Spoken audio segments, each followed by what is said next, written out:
Well, after having been cast into exterior darkness for a number of decades due to the hegemony of the naturalistic fallacy, thanks to a little article of Peter Geach, there came back into currency in talking about the appraisal of actions or of anything as good or bad, the notion that we have to know what it is, so that the nature of the thing, the nature of the function, is controlling in our ability to say whether or not the function is being performed well or badly, and then consequently whether the one performing that function should be called good or bad.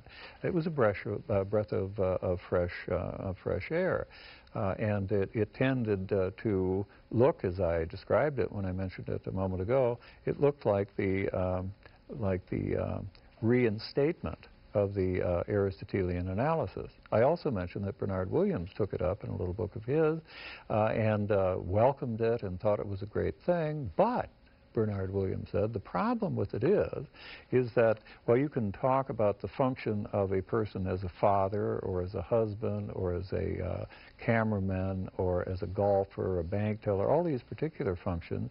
Man as such has no function, so that this doesn't really help you to move to an answer to the question that guided the discussion from the beginning: what is the good for man? What makes a human agent good as such? And again, Williams is quite, I think, sincerely disappointed that Geach's reintroduction of this mode of analysis, call it the function analysis, which enables us to tie down the ascription of good to an agent playing this role, that role, or the other role, just won't enable us to make the move that Aristotle wanted to make to the function of man as man, and such that we could say what? To perform that function well is to be a good man. So that's the kind of argument it is.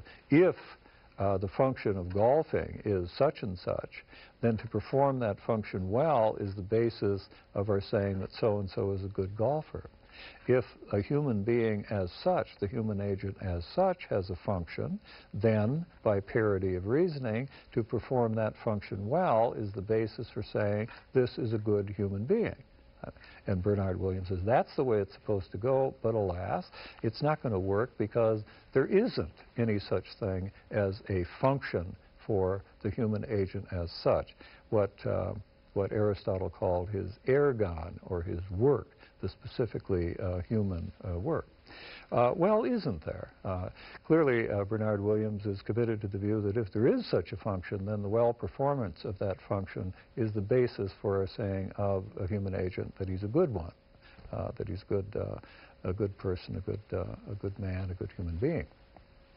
Now, how does Aristotle approach this? He started with the function analysis, and he will say things like, does the eye have a function, and does man not have a function? And it's clear what he's saying. We know what an eye is. If we see well with an eye, or if we see well with the eye, we say it's a good eye. That's the arete, or the perfection.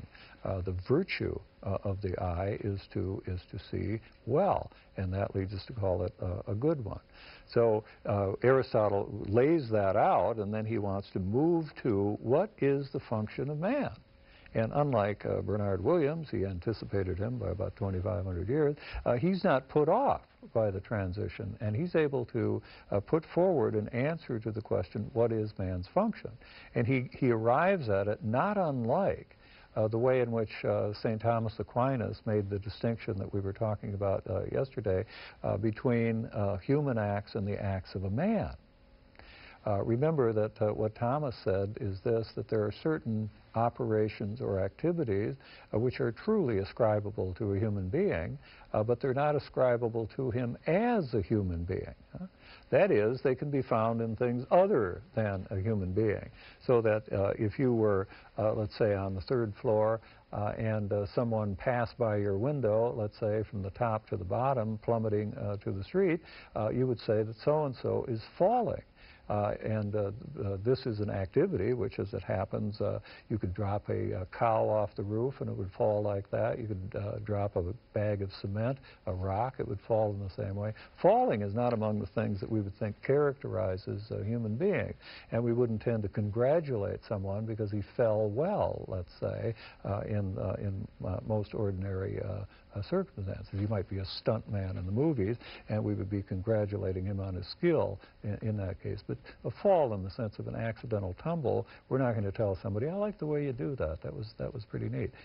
So these are not activities that characterize human beings. No more, remember those other acts of a man as Thomas called them, to distinguish them from human action, digestive functions, for example, or just feeling emotion, feeling attracted to that which promises pleasure and repelled by that which threatens pain. These are just instincts that we have. They're just things that happen willy-nilly, whether we like it or not. So we're not likely to think of those as characteristic, as being human, or as being characteristic of human beings, because in the higher animals, at least, we tend to see reactions pretty much like those of fear and of desire and the like. So Aristotle keeps pushing this. Huh? And I'm trying to link it now to Thomas's distinction between human acts and the acts of a man.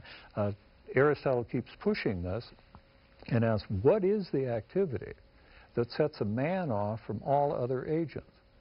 And he answers in the same way that Plato had and Socrates had, and indeed, as most of us would, what distinguishes human beings from all other things in this cosmos, in the material universe, is the fact that a human being thinks. A human being engages in rational activity. And the greatest sign of this is the fact that we are the talking animal. We are the talking animal. We communicate to one another by a very supple set of signs, and it's almost hilarious to compare the signals and signs of animals to this extremely malleable tool of human language, which is what? Expressive of our apprehension, of our grasp, our cognitive grasp of the world around us. This sets us off, and so speech is a sign of reason. The speaking animal, rational animal, we could say, that's almost what it meant for the Greeks, the animal who talks. This is what sets us off from all other things in the cosmos. So Aristotle would say that is the distinctive activity of a human being, rational activity. And then, again, by parity of reasoning, what he would presumably go on to say is this: to perform that activity well is the human virtue, or arete, and one who possesses that would be called a good human being.